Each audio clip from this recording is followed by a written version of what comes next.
তেখেতৰ মই আগতে ক'লো যে তেখেতৰ জন্ম যোৰহাটতে, তেখেতৰ স্কুলীয়া শিক্ষা যোৰহাটতে, কলেজীয়া শিক্ষাও তেখেতে যোৰহাটতে সম্পন্ন কৰিছে। তেখেতে বিশ্ববিদ্যালয়ৰ পৰ্যায়ৰ শিক্ষা তেখেতে গুৱাহাটী বিশ্ববিদ্যালয়ত কৰিছে আৰু তাৰপিছত তেখেতে গৱেষণাও গুৱাহাটী বিশ্ববিদ্যালয়ৰ কৰি ডক্টৰেট ডিগ্ৰী লাভ কৰিছে। এতিয়া দেখা যায় যে তেখেতে শিক্ষা জীৱনৰ অন্তত তেখেতে চাকৰি কাল কটাইছে। তেখেতে আমাৰ এই বিদ্যালয়ৰ ওচৰৰে আমাৰ যোৰহাট ইঞ্জিনিয়াৰিং কলেজৰ তেখেতে এজন অধ্যাপিকা হিচাপে পদাৰ্থ বিজ্ঞানৰ অধ্যাপিকা হিচাপে তেখেতৰ চাকৰি জীৱন সমাপ্ত কৰিছে। সেইখিনিলৈকে আমি সহজতে জানো।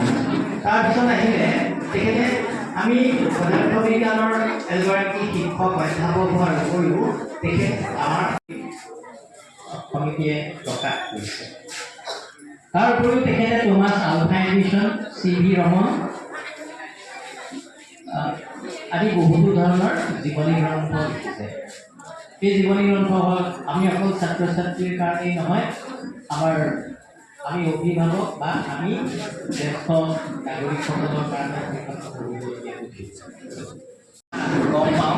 তেতিয়াহ'লে তেখেতৰ লগত আমাৰ আত্মীয়তা বঢ়াৰ উপৰিও আমাৰ ছাত্ৰ ছাত্ৰীসকলে নিজে এজন ভাল মানুহ হোৱাৰ অনুপ্ৰেৰণা পায়। গতিকে এতিয়া মই আশা কৰিছোঁ আমাৰ মৰমৰ ছাত্ৰ ছাত্ৰীসকলে এই বাইদেউগৰাকীৰ বক্তৃতাটো একদম খুব সাৱধানে শুনি যাব। ইয়াকে কৈ বাইদেউৰ বিষয়ে মই এটা বৰ্ণনাত্মক পৰিচয় ছাত্ৰ ছাত্ৰীসকলৰ আগত দাঙি ধৰিছোঁ।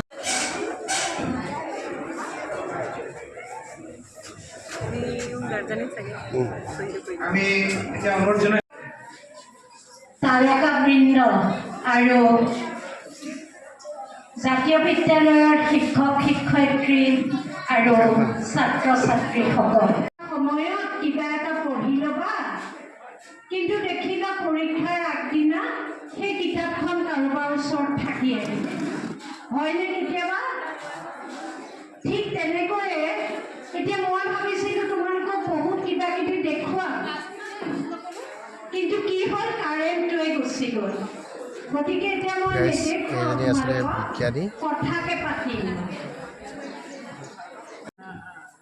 এতিয়া প্লাষ্টিকটো আচলতে কি?